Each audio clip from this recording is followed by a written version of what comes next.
사무엘상 18장 6절에서 16절.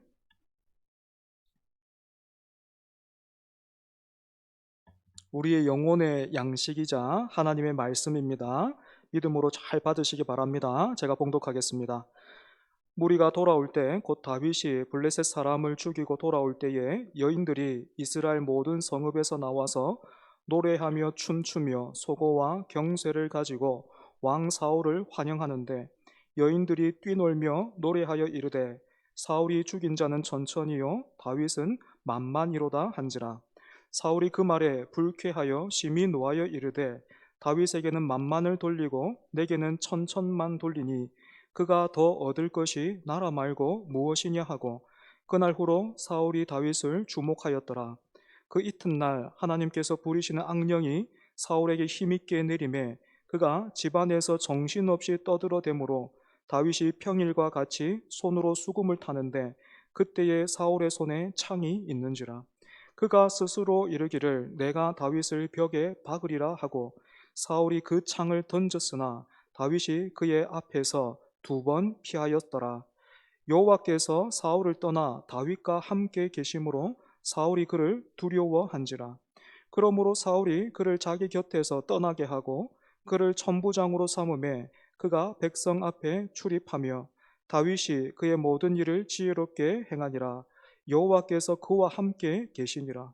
사울은 다윗이 크게 지혜롭게 행함을 보고 그를 두려워하였으나 온 이스라엘과 유다는 다윗을 사랑하였으니 그가 자기들 앞에 출입하기 때문이었더라. 아멘. 임마누엘 찬양대 찬양하겠습니다.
아멘. 감사합니다. 함께 읽은 본문의 전체적인 배경이 6절에 이렇게 되어 있습니다. 무리가 돌아올 때 곧 다윗이 블레셋 사람을 죽이고 돌아올 때에. 만약 이 당시에도 신문이 있었다면 이날은 모든 신문 일면이 이스라엘이 블레셋과 싸워서 승리한 소식으로 장식되었을 것입니다. 그런데 특이한 것은 예전에 서태지와 아이들이라는 그룹이 있었던 것처럼 지금 전쟁에서 승리하고 돌아오는 사람들을 사울과 아이들 이렇게 부르지 않고 다윗과 무리들 이렇게 표현하고 있다라는 것입니다. 그만큼 다윗이 골리앗과 싸워서 승리한 일은 다윗 개인뿐만 아니라 이스라엘에 의미하는 바가 컸던 거죠. 이렇게 전쟁에서 승리한 사울과 이스라엘 군대를 여인들이 나와서 악기를 연주하고 또 춤을 추면서 노래하면서 그렇게 맞아 주었는데, 이때 여인들이 부른 노래가 이스라엘은 물론이고 블레셋 사람들에게까지 알려질 정도로 최고의 히트곡이 되었습니다. 그래서 여인들이 어떤 노래로 사울을 맞아 주었습니까? 사울이 죽인 자는 천천히요 다윗은 만만히로다. 여러분 딱 들어도 어떻습니까? 왕인 사울보다 다윗에게 훨씬 더 초점이 맞춰져 있다는 것을 느낄 수 있죠, 그지? 하지만 그렇다고 해서 이 노래가 정말로 다윗이 사울보다는 10배나 나으니까 당장에 사울 대신 다윗을 왕으로 세우자라는 그런 뜻인가 하면 그렇지 않습니다. 여러분 한번 생각해 보십시오. 군중들이 잔뜩 모여 있는 그 개선 퍼레이드에서 노래하는 여인들이 어떤 정치적인 의도를 가지고 이런 노래를 불렀다거나 아니면 고의로 왕인 사울을 다윗보다 낮추려고 했겠습니까? 그런 의도가 정말로 이 여인들에게 있었겠습니까? 그렇지 않을 것입니다.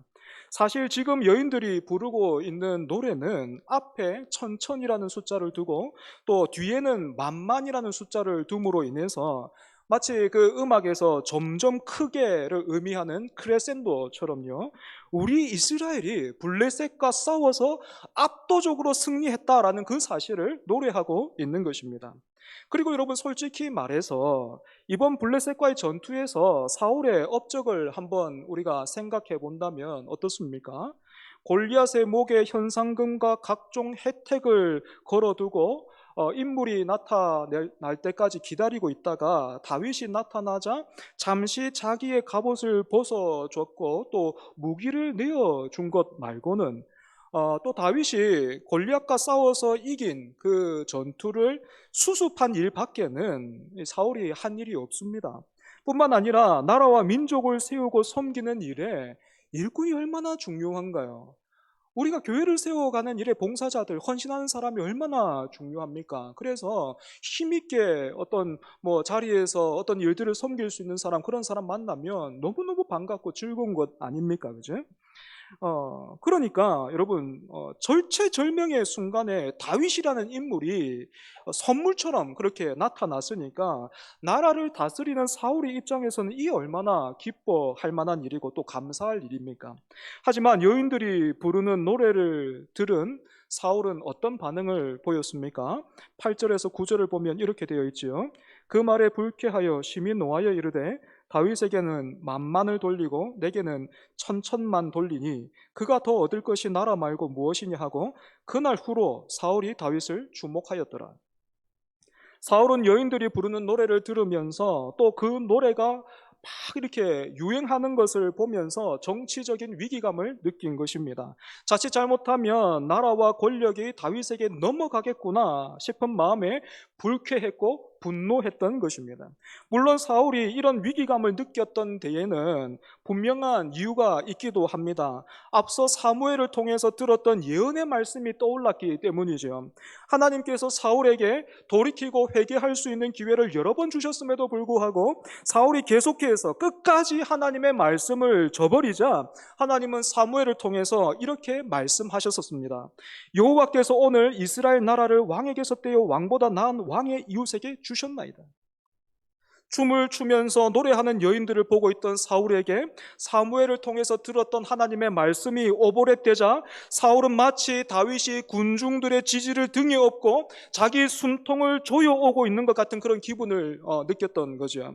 그래서 여러분 오늘 본문이 단순히 사울이 이렇게나 속이 좁고 못난 사람이었으니까 우리는 사울처럼 시기하거나 질투하지 말아야 되겠고 넓은 아량을 가지고 서로 사이좋게 지냅시다. 안 그러면 하나님이 화내실지도 모르고 또 벌을 주실지도 모르니까 우리 서로 조심합시다.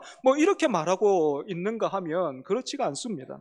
사실 오늘 본문은 사울을 통해서 우리에게 훨씬 더 중요하고 근본적인 내용을 말해주고 있습니다. 그것이 무엇입니까? 사람, 하나님의 말씀을 저버린 사람, 그래서 하나님과의 관계가 깨어진 채로 살아가는 사람의 민낯이 어떠한지를 지금 사울을 통해서 보여주고 있는 거죠. 사람들은 흔히 죄라고 하면, 죄라는 단어를 들으면요, 나쁜 생각이나 나쁜 짓을 떠올려요. 하지만 그런 것은요, 죄의 열매이지 뿌리는 따로 있습니다.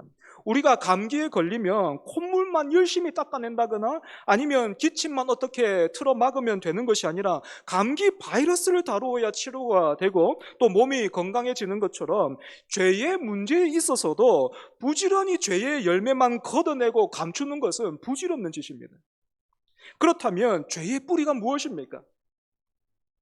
하나님이 주인 되시고 내가 종이 되어서 하나님을 모시고 사는 것이 아니라 하나님을 들러리로 세우고 내가 주인 되어 사는 것을 의미합니다. 왜 하나님만 선과 악을 정하십니까? 적어도 내일은 내가 알아서 할 수 있습니다. 나도 선과 악을 정하는 기준이 될 수 있단 말입니다. 그러니 지금부터 내가 이 땅에 기독교적인 분위기로 데코된 나의 왕국을 세워보려고 하는데 하나님은 옆에서 그렇게 내가 애쓰는 것을 잘 지켜보고 계시다가 도와만 주십시오. 잘 되면 잘 되게만 해주시면 내가 어디 가만히 있겠습니까? 여러분, 바로 이런 생각과 태도가 하나님과 우리와의 관계를 깨뜨리고 멀어지게 하는 불순종이고 또 사울의 삶이었습니다. 하나님은 사울에게 아말렉 사람들뿐만 아니라 짐승까지도 모두 진멸하라 하셨지만 사울은 자기가 기준이 되어서 아말렉 왕 아강은 다른 사람들에게 자신의 업적을 드러내고 증명해 볼 그런 트로피 삼아서 살려두었고 상품성이 있어 보이는 짐승도 남겨둬서 백성들로 하여금 취하게 했습니다. 원래 이스라엘의 왕의 사명은요, 양을 치는 개처럼 자기에게 주어진 모든 것을 다 동원해서 백성들로 하여금 하나님을 잘 섬기게 하고 그 길에서 벗어나지 않도록 돌보며 지키는 것이었습니다. 하지만 사울은 그렇게 하나님을 섬기고 충성하는 하나님의 종으로서 살기보다는 이스라엘 백성들에게 자기가 마치 하나님과도 같은 그런 존재가 되어서 하나님처럼 찬송받고 싶어 했고 하나님처럼 인정받고 싶어 했고 하나님처럼 높임받고 싶어 했던 것입니다. 그래서 여러분, 하나님과 나와의 관계를 깨뜨리는 이 죄의 본질은 단순히 한 번 말했는데 우리가 듣지 않는 그런 불순종이 아니고 반역인 거예요. 하지만 하나님은 이런 반역자라 한다 할지라도 우리가 사극 보면 이 영모죄, 반역죄 얼마나 무겁고 중하게 다룹니까? 여러분, 반역한 사람은 어떻게 다룹니까? 삼족을 멸하는 거잖아요. 그럼에도 불구하고 하나님은 이런 반역자라 할지라도 긍휼히 여기시고요, 돌이킬 수 있는 기회를 계속해서 주십니다. 그럼에도 불구하고 깨닫지를 못하고 돌이키지를 않고 심지어 하나님을 향해서 당신도 이 상황에 책임이 있어요, 이런 지금 상황이 내 눈에 보기에는 악하단 말입니다 하고 버티면 여러분 어떻게 됩니까? 첫사람 아담이 하나님이 되려고 하는 마음에 선악과를 따먹고 회개하지를 않자 에덴 동산에서 쫓겨난 것처럼 하나님의 말씀을 버린 사울도 왕이 되지 못하게 하셨고 하나님의 권위를 상징하는 그 여호와의 영도 거두어 가 버리셨습니다. 물론 그렇다고 해서 당장에 그 사울이 왕위에서 쫓겨났다거나 아니면 그 자리에서 죽은 것은 아니죠. 왜냐하면 사울을 위해서 그런 것이 아니고요, 비록 폐위당한 왕이지만 그런 왕도 갑작스럽게 죽는다거나 아니면 사라지면 이스라엘 백성들이 더 큰 혼란을 겪게 되고 또 힘들어지기 때문이고 또 다윗이 준비될 때까지 하나님은 일종의 반면교사로서 사울을 그 자리에 세워두신 겁니다. 그리고 여러분 잘 기억하십시오. 하나님과의 관계가 이렇게 우리의 불순종과 반역함으로 깨어지면요, 우리의 삶에는 반드시 이 죄로 인한 하나님과의 그 관계가 깨어진 데서 오는 도미노 현상이 반드시 일어나게 돼 있어요.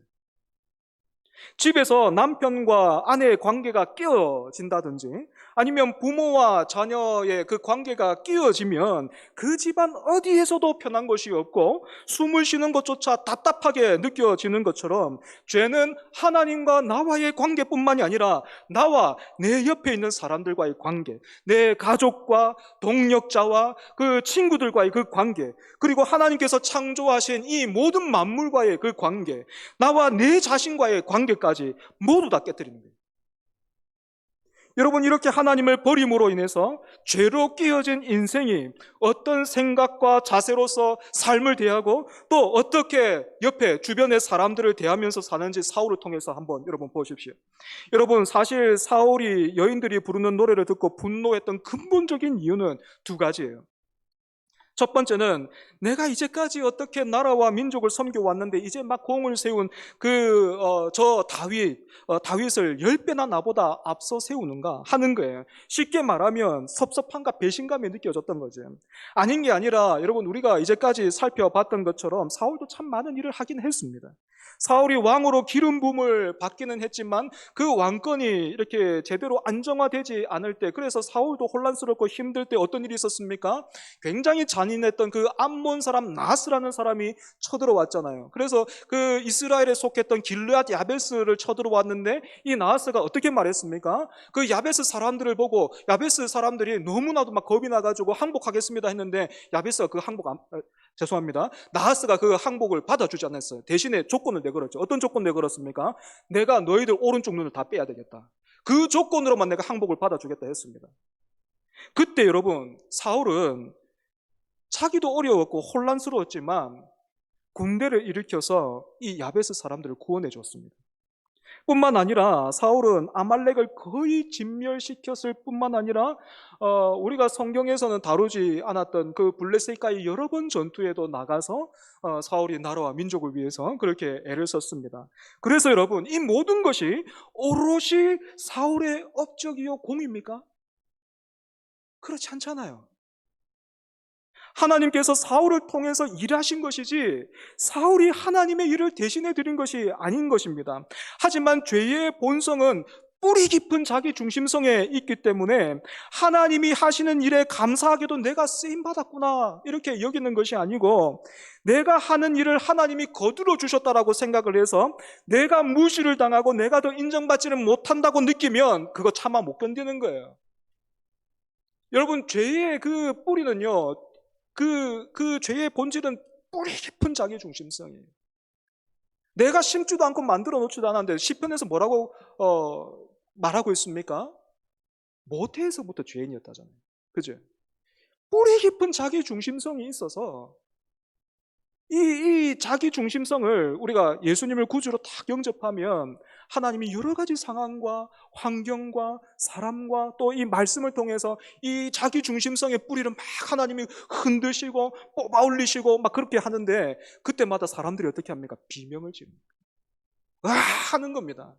오늘 지금 사울이 여인들의 노래를 듣고 불쾌하게 여겼다라는 말은요, 그가 자기 눈에 보기에 악했다는 뜻이에요.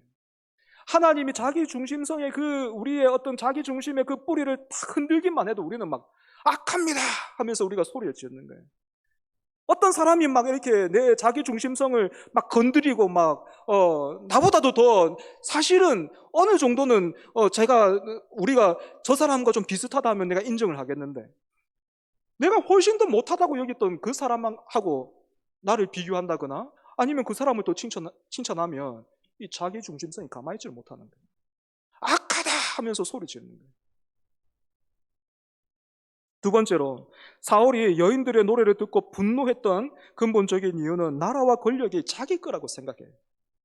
여러분, 이스라엘의 왕이 다른 이방 나라들 그 왕과 다른 점이 있다면 무엇입니까? 다른 이방의 왕들은 그들의 실력과 힘과 배경을 두고 겨루어서 될 만한 사람이 왕이 되어서 모든 것 다 차지해버리는 거잖아요. 그죠? 그런데 이스라엘 왕은 그렇지 않다라는 거예요. 이스라엘의 영원한 왕은 하나님이에요.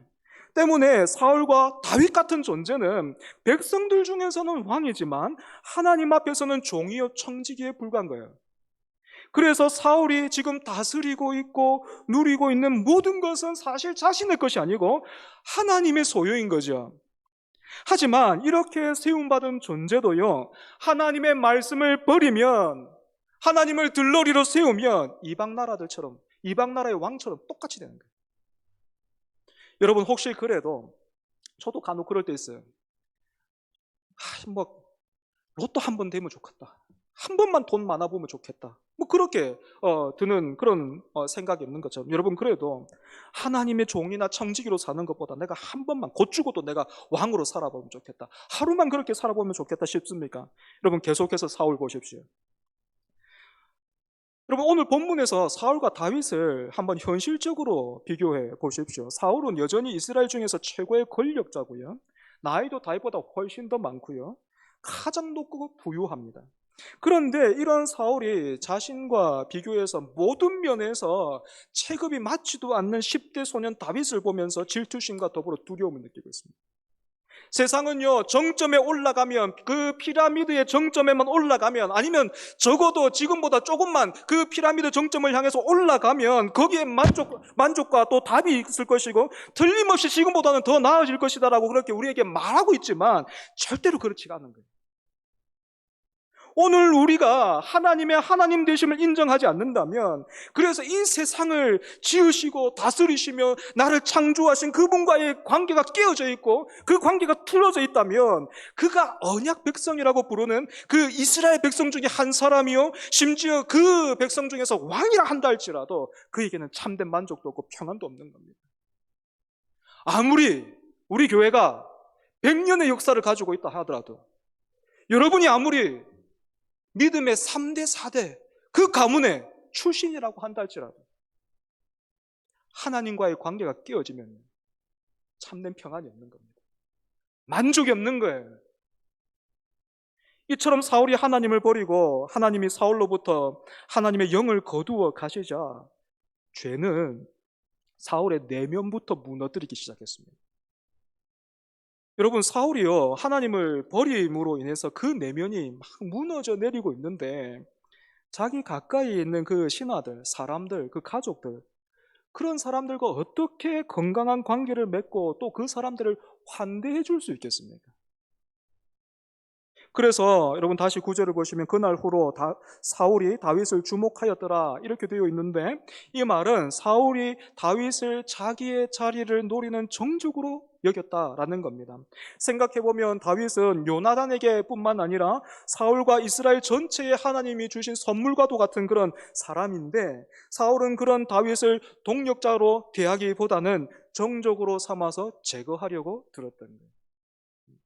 담임 목사보다 설교 잘하는 부목사는 쫓겨나는 거예요. 그리고 여러분 이런 사울의 마음은요, 사탄이 뛰어놀 수 있는 운동장이 되었습니다. 사탄이 얼마나 여러분 그 사울이 마련해준 운동장에서 신나게 뛰어놀았는지 10절을 보면 사울이 정신을 차리지 못하고 있죠.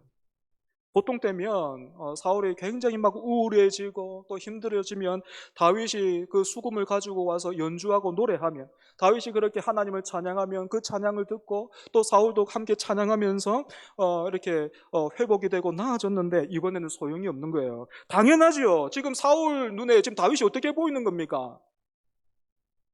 자기 왕위를 노리는 그 정적인데, 그 정적이 앞에서 막 노래하고 있으니까 여러분 그게 지금 어떻게 보이겠습니까? 이게 나를 놀리나?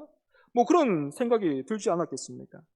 그래서 사울은 내가 저놈을 죽여야 내가 살겠다라는 그런 생각으로 때마침 손에 들고 있던 그 창을 다윗을 향해서 있는 힘껏 던졌어요.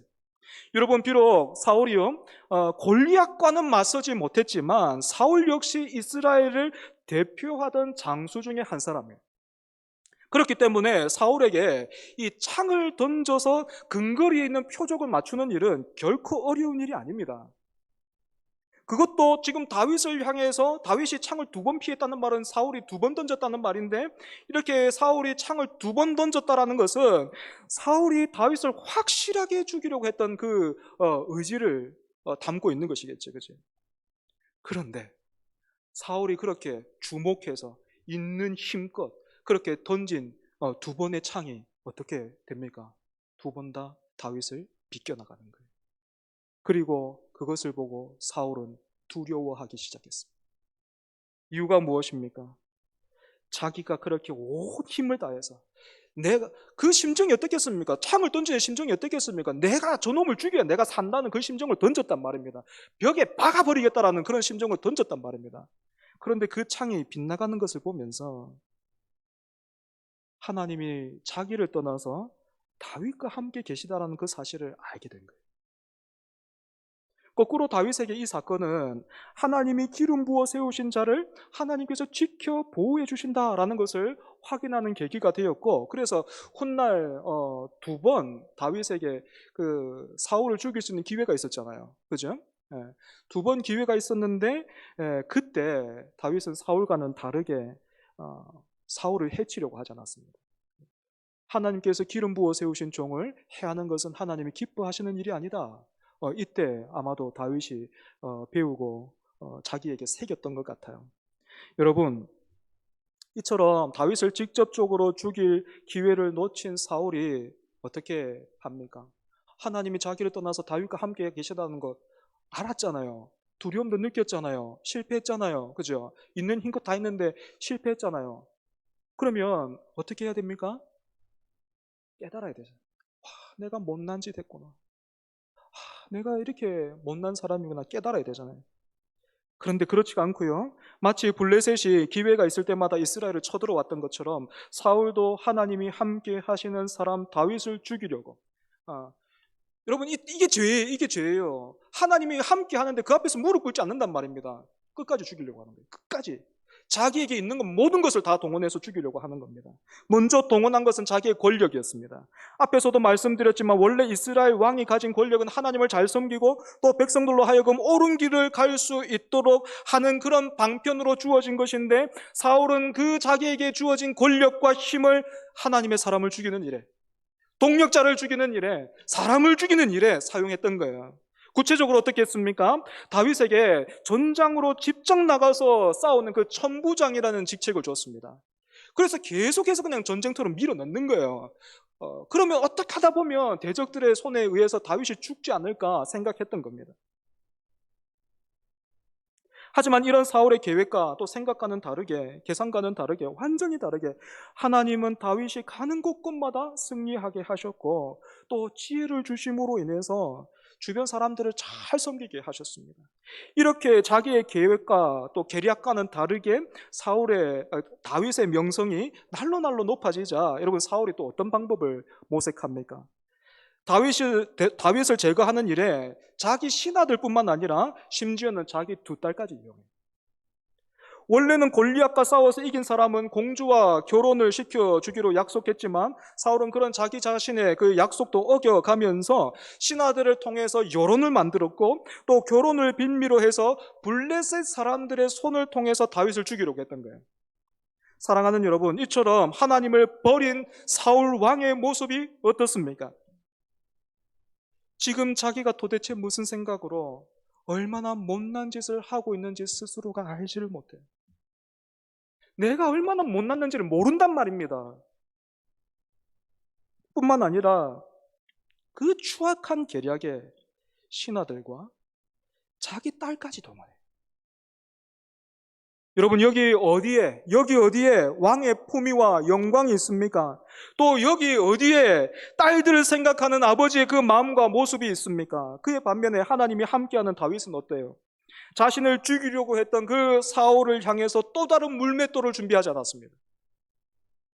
억울하다, 부당하다, 난 아무 잘못도 없는데 저 왕이 나에게 창을 2번이나 던졌다, 그렇게 말하면서 돌아다니면서 자기 편을 만들려고 하지도 않았습니다. 대신 시편을 보면 다윗은 모든 것을 하나님 앞에 아뢰었고 하나님의 때, 하나님의 구원을 기다렸습니다. 이것이 바로 하나님을 잘 믿는 사람의 모습인 거죠.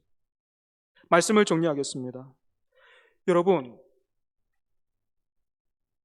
어른이 다 어른이 아닌 것 같아요.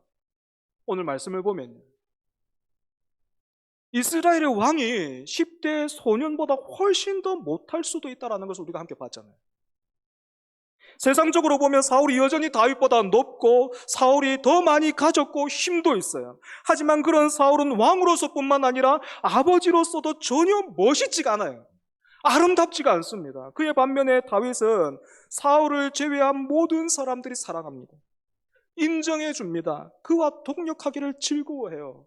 어째서 그렇습니까? 그냥 다윗이 척척척 이렇게 일을 잘 해서 그랬겠습니까? 아니요. 멋있는 거예요. 다윗이 아름다운 거예요.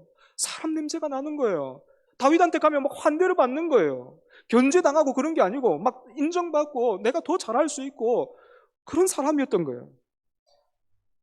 여러분, 무엇이 이런 차이를 만듭니까? 하나님이 다윗과 함께 계셨기 때문입니다. 많은 사람들이 기독교 신앙을 단지 죽어서 천국 가는 것, 그것으로만 여기고 있어요. 뿐만 아니라 오늘날 교회 안에 있는 많은 성도들이 그 정도로만 만족해요. 하나님을 믿는 그것을 그냥 죽어서 천국 가는 그 정도로만 만족한단 말입니다. 그리고 그 말씀이 내 삶에 지금 와닿고 지금 나를 만지고 지금 나를 빚어가는 그 일은 부담스러워요.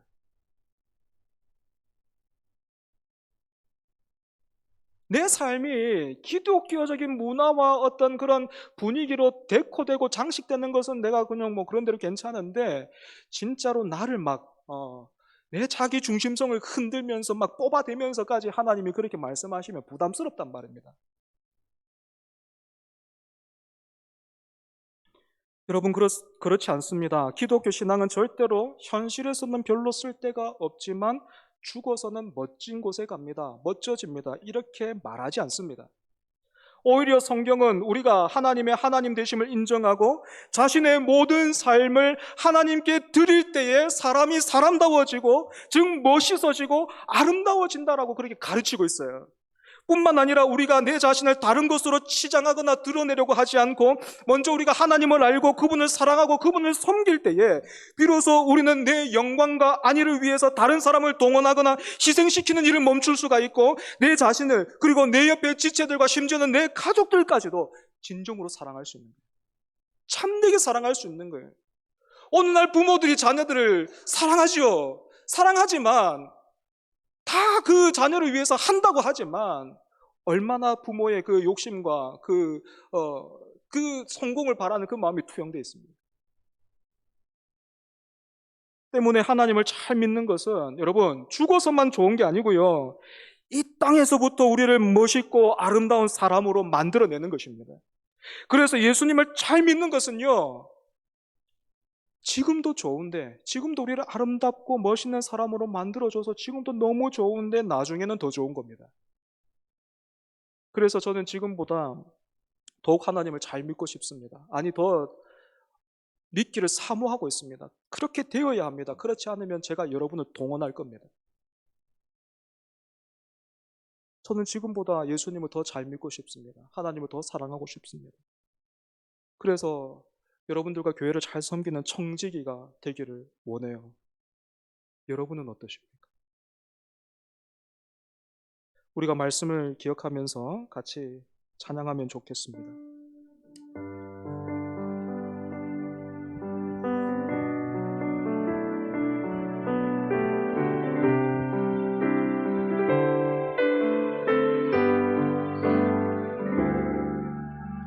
영원한 사귐에 날 초대하시네. 주님을 누리며 사는 것, 날 지으신 대로 날 부르신 대로 주님과 함께 걷는 삶. 다시 한번, 영원한 사귐에 날 초대하신, 영원한 사귐에 날 초대하시네. 주님을 누리며 사는 것, 날 지으신 대로 날 부르신 대로 주님과 함께 걷는 삶. 이것이 영원한 삶, 이것이 영원한 삶, 이것이 영원한 삶. 참 하나님과 기아들하는 삶. 이것이 영원한 삶, 이것이 영원한 삶. 내가 주 안에, 주는 내 안에 즐거워하는 삶. 영원한 사귐에 날 초대하시네. 영원한 사귐에 날 초대하시네. 주님을 누리며 사는 날 지으신 대로 날 부르신 대로 주님과 함께 걷는 삶. 다시 한번 고백합니다. 영원한 사귐에 날 초대하시네. 영원한 사귐에 날 초대하시네. 주님을 누리며 사는 것 날 지으신 대로 날 지으신 대로 날 부르신 대로 날 부르신 대로 주님과 함께 걷는 삶. 이것이 영원한 삶. 이것이 영원한 삶. 이것이 영원한 참 하나님과 참 하나님과 그 아들 아는 삶. 그 아들 아는 삶. 이것이 영원한 삶. 이것이 영원한 삶. 내가 주 안에 주님 내 안에 거하는 삶. 이것이 영원한 삶. 이것이 영원한 삶. 이것이 영원한 삶. 참 하나님과 그 아들이라는 삶. 이것이 영원한 삶. 이것이 영원한 삶. 내가 주 안에 주는 내 안에 우리 마지막으로 한 번만 더. 이것이 영원한 삶. 이것이 영원한 삶. 이것이 영원한 삶. 참 하나님과 그 아들 아는 삶. 이것이 영원한 삶. 이것이 영원한 삶. 내가 주 안에 주는 내 안에 거하는 삶. 사랑하는 여러분, 이 시간 함께 기도했으면 좋겠습니다. 영원한 사귐에 우리 하나님께서 다시 한번 우리를 초대해 주고 계십니다. 오늘 예배를 통해서, 말씀을 통해서 우리를 그렇게 초대해 주고 계시는데, 간절히 원하기는 저와 여러분이 이 초대에 믿음으로 응하기를 원합니다. 주님을 누리기를 원합니다. 어떻게 주님을 누리는 것입니까? 그저 그냥 기독교적인 문화로, 기독교적인 그런 상징적인 어떤 그런 심볼로 내 삶이 데코되면 되는 것입니까? 여러분, 그렇지 않다는 것을 우리가 말씀을 통해서 보았지 않습니까? 하나님의 하나님 되심을 인정하고 하나님 앞에서 반역하던 그 삶에서 돌이켜서 하나님께 순종하는 거예요. 하나님을 왕으로 모시고 사는 거예요. 하나님을 들러리로 모시고 하나님을 들러리로 세워서 내가 내 나라를 세우는 것 아니고 하나님 그 앞에서 참 하나님과 그 아들을 아는 사람답게 그 앞에 무릎 꿇어 사는 거예요. 여러분, 그렇지 않으면요, 우리 교회가요 하나님 동원하려고 할 거예요. 우리 교회가요 성경 동원하려고 할 거예요. 그래서 우리 교회가 어떻게 되는 겁니까? 서로가 조금만 자기 중심성이 건드려지고 저기 중심성에 그 상처가 생기면 서로 창으로 들고 벽에 박으려고 그런 동물원 같은, 동물들이 사는 것 같은 그런 곳이 된단 말이에요. 여러분, 믿음으로 반응합시다. 우리 함께 기도했으면 좋겠습니다. 하나님, 내 삶에 다시 한번 하나님이 왕이심을 기억합니다. 그 왕 앞에 엎드려 구하오니 우리에게 믿음 주옵소서. 하나님의 그 말씀에 순종하게 하여 주옵소서. 반역을 그치고 믿음으로 살아가는 우리 모두가 되게 해달라고 이 시간 함께 기도하겠습니다. 하나님 아버지, 은혜를 감사합니다. 하나님, 영원한 그 사귐에 그 신실하심으로 변하지 않는 사랑과 은혜로 우리를 다시 한번 불러주시니 감사합니다. 지치지 않으시고 하나님 말씀하여 주시니 감사합니다. 하나님, 이 은혜에, 이 부르심에 우리가 합당하게 반응하게 하여 주시옵소서. 그저 하나님 아버지 양심의 가책을 느끼고 뿐만 아니라 어떤 내 마음의 감동과 하나님 그런 것을 느낀 것으로 하나님 전부가 되는 것이 아니라 하나님 우리가 하나님 앞에 꿇어 엎드려서 하나님의 하나님 되심을 아버지 고백하면서 순종하는 우리가 되게 하여 주시옵소서. 다 이해할 수 없을지라도 다 하나님 아버지 내가 설명할 수 없다 할지라도 선과 악의 기준이 되시는 그 하나님을 믿고 고백하면서 하나님의 선하심을 우리가 믿고 고백하면서 그 하나님의 뜻대로 살아가는 우리가 될 수 있도록 주여 은혜 하여 주시옵소서. 나는 하나님이 도와주시면 내가 제대로 잘 살 수 있는 줄 알았습니다. 나는 하나님이 도와주시기만 하면 내 가족들 당연히 내가 사랑할 수 있을 줄 알았습니다. 하지만 그렇지 않다는 걸 우리가 배웠습니다. 주여 하나님 우리를 용서하여 주시고 우리로 하여금 하나님께서 만드신 보시기에 좋았더라 하신 그 자리로 돌아갈 수 있도록 주여 은혜 하여 주시옵소서. 하나님 우리에게 은혜 하여 주시고 우리에게 하나님 이름 하여 주시옵소서. 주여 우리에게 은혜 하여 주옵소서.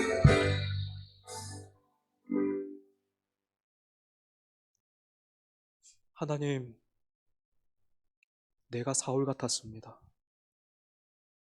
사실 우리는 하나님이 조금 도와주시면 설교도 잘하고 목회도 잘하고 그렇게 하나님 또 사람 앞에서 인정받을 수 있을 줄 알았고 하나님이 조금만 도와주시면 내가 남편을, 아내를 또 뿐만 아니라 내 자녀를 당연히 사랑할 수 있다 여겼습니다. 그렇게 우리가 하나님을 들러리로 여기면서 내가 좀처럼 내 삶의 보좌에서 내려오지 아니하고 기도하면서 또 말씀을 통해서 어떻게 하나님을 효과적으로 부릴 수 있을까? 그 공식과 법칙을 찾아 헤맸습니다. 그럼에도 불구하고 그런 우리를 하나님이 참아 견디시고 뿐만 아니라 영원한 사귐으로 우리를 다시 한번 불러주셔서 감사합니다. 하나님, 참 하나님과 그 아들을 아는 믿음, 그래서 제대로 잘 반응할 수 있는 믿음, 우리에게 허락하여 주시옵소서. 하나님이 우리를 다스려 주시지 않으면 있는 대로 우리는 내 영광을 위해서 모든 것을 다 동원하면서 누가 내 뿌리를, 내 자기 중심성을 건드리면 악하다라고 여기면서 손에 들고 있는 모든 것을 던지면서 내가 저 사람을 죽여야 내가 사는구나 그렇게 살았을 겁니다. 하나님, 우리에게 믿음 주셔서 다윗처럼 살기를 원합니다. 하나님을 모시고 지금부터 죽어서 천국이 아니라 하나님을 모시고 사는 그 천국이 지금부터 시작되게 하여 주옵소서. 우리를 붙들어 주옵소서. 믿음 더하여 주옵소서. 예수님 이름으로 기도합니다. 아멘.